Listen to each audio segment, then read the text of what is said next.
ஹசனை பற்றி பார்க்க போகிறோம். IPL 25 ஆக்ஷனோட மார்க்கி செட் இப்போ சக்ஸஸ்ஃபுல்லி கம்ப்ளீட் இருக்கு. கண்டிப்பாக நம்ம பார்த்துருப்பீங்கன்னு நம்புறேன். ஸோ நிறைய சர்ப்ரைசஸ் இருந்தது. அதே சமயத்தில் நம்ம எக்ஸ்பெக்ட் பண்ண பிளேயர்ஸ்லாம் பார்த்தீங்கன்னா அதிகமான தொகைக்கு போயிருக்காங்க. யார் மோஸ்ட் எக்ஸ்பென்சிவ் பிளேயர் அதெல்லாம் பற்றி ஃபுல் டீட்டெயிலாக பார்க்கலாம். வாங்க வீடியோவில் தெரிஞ்சுக்கலாம். ஸ்ரேயஸ் ஐயர் அண்ட் ரிஷப் வந்து லிட்டரலி மங்காத்தா படத்தில் எப்படி அஜித்தும் அர்ஜுனும் பார்த்தீங்கன்னா அந்த சூட் கேஸில் காசெல்லாம் எடுத்துகிட்டு வருவாங்க, அந்த சீனை அப்படியே ரீக்ரியேட் பண்ணியிருக்காங்க. ஸோ ரிஷப் வந்து 27 crores கொடுத்து LSG வாங்கியிருக்காங்க. ஸ்ரேயஸ் ஐயர் 26.75 crores கொடுத்து PBKs வாங்கியிருக்காங்க. ஸோ எனக்கு என்ன சர்ப்ரைஸாக இருந்துச்சுன்னா, நான் வந்து ரிஷப் பந்த் PBKs வாங்குவாங்கன்னு நினச்சேன். பட் இப்போ என்ன நடந்திருக்குன்னா, ஸ்ரேயஸ் ஐயர் தான் மோஸ்ட் ப்ராபப்ளி நம்ம பஞ்சாப் கிங்ஸோட கேப்டனாக இந்த இயர் பார்க்க போகிறோன்னு எனக்கு தோணுது. அண்ட் LSG வந்து அஃப்கோர்ஸ் இப்போ ரிஷப் பந்தை வாங்கியிருக்காங்க. ஸோ அவங்க வந்து மோஸ்ட் ப்ராபப்ளி ரிஷப் பந்தை கேப்டனாக அப்பாயிண்ட் பண்ணுறதுக்கு வாய்ப்புகள் இருக்குது. ஸோ KL ராகுல் அதிகமான தொகைக்கு போவார்னு நினச்சோம். பட் டெல்லி ஒரு வேற லெவல் ஸ்டீல் பண்ணியிருந்தாங்க 14 crores. நம்ம CSK 30.75 crores வரைக்கும் போயிருந்தாங்க KL ராகுலுக்கு.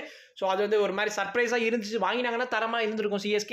அவங்க ரொம்பவே அந்த CSK வந்து சைலண்டாக தான் இருந்தாங்க. ஆனால் என்னோட போன வீடியோஸ்லாம் பார்த்துருந்தீங்கன்னா நான் சொல்லியிருப்பேன், மார்க்கி செட்டை வந்து கைண்ட் ஆஃப் வெல் லெஃப்ட் விட்டுட்டு மற்ற செட்ஸ் எல்லாம் பார்த்தீங்கன்னா CSK நிறைய பிளேஸ் எடுக்க வாய்ப்பு இருக்குன்னு நான் சொல்லியிருப்பேன். அதே மாதிரி தான் நடந்திருக்கு. ஸோ மும்பை இந்தியன்ஸுமே ரொம்ப சைலண்டாக இருந்தாங்க. அவங்க நிறைய பிளேஸ்க்கு பிட்டே பண்ணல. ஸோ கைண்ட் ஆஃப் அவங்களுமே இப்போ வரக்கூடிய செட்ஸில் வந்து ஆக்டிவாக இருப்பாங்க. So PBKs Harshdeep Singh and Shreyas ஐயருக்கே பார்த்தீங்கன்னா அவங்க மோஸ்ட் ஆஃப் த மணியை ஸ்பெண்ட் பண்ணியிருக்காங்க. கிட்டத்தட்ட 44.75 crores பார்த்தீங்கன்னா ஸ்பெண்ட் பண்ணியிருக்காங்க இந்த 2 பிளேஸ்க்கு மட்டுமே.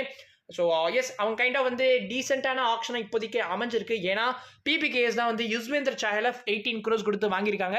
ஸோ 18 crores கொடுத்து ஹர்ஷ்தீப் சிங் அண்ட் யுஸ்வேந்தர் சாஹலை வாங்கியிருக்காங்க. அண்ட் 26.75 crores கொடுத்து நம்ம ஸ்ரேயஸ் ஐயரை வாங்கியிருக்காங்க. நம்ம எக்ஸ்பெக்டட் தான், நான் பழைய வீடியோஸில் சொல்லியிருப்பேன், PBKs ரொம்பவே ஆக்டிவாக இருக்க போகிறாங்க இந்த மார்க்கி செட்லன்னு. அதே மாதிரி 3 பிக்ஸுமே தரமான பிக்ஸ் எடுத்திருக்காங்க PBKs. பட் என்ன கொஞ்சம் ஹை ப்ரைஸ் தான். பட் இருந்தாலும் அது வந்து கைண்ட் ஆஃப் இந்த ஆக்ஷன் டைனமிக்ஸில் அது நடக்கிறது தான். ஸோ அது வந்து சகஜம் தான். அதனால் அது பிரச்சனையே கிடையாது. அண்ட் எனக்கு என்ன சர்ப்ரைசிங்காக இருந்ததுன்னா, சில பிளேயர்ஸ்லாம் கொஞ்சம் கம்மியாக போயிருந்தாங்க. முகமது ஷமிலாம் பார்த்தீங்கன்னா 10 crores SRH வாங்கியிருந்தாங்க. அதுவுமே பார்த்தீங்கன்னா ஒரு பக்காவான ஸ்டீலு. அண்ட் ககிசோர் ரபாடாவுமே பார்த்தீங்கன்னா கைண்ட் ஆஃப் கம்மியான வேலைக்கு தான் போயிருந்தாரு. 20.75 crores கொடுத்து GT வாங்கியிருந்தாங்க. இந்த மாதிரி நிறைய விஷயங்கள் நடந்துச்சு. அண்ட் லேம் லிவிங்ஸ்டன் பார்த்தீங்கன்னா 8.75 crores கொடுத்து நம்ம RCB வாங்கியிருந்தாங்க. அண்ட் RCB முகமது சிராஜுமே RTMல எடுத்துருவாங்கன்னு நினச்சா, பட் எடுக்கல. GT 12.25 crores கொடுத்து நம்ம DSP சிராஜை எடுத்துருந்தாங்க.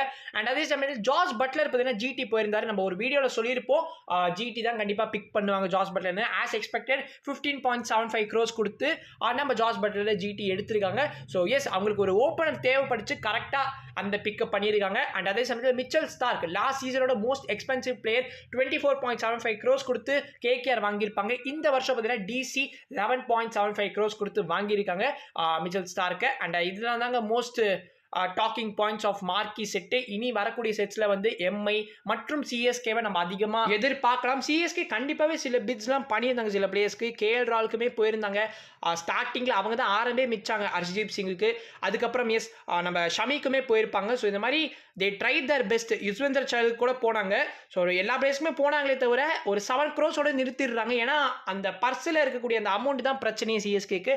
ஸோ இனி வரக்கூடிய செட்ஸில் கண்டிப்பாக நம்ம CSK வந்து சில மாஸ்டர் ஸ்ட்ரோக்ஸ்லாம் பண்ணுறதுக்கு வாய்ப்பு இருக்குது. பொறுத்திருந்து பார்க்கலாம். நீங்கள் என்ன நினைக்கிறீங்க மார்க்கி செட்டை பற்றி? மறக்காமல் கமெண்ட்ஸ் சொல்லிட்டு போங்க.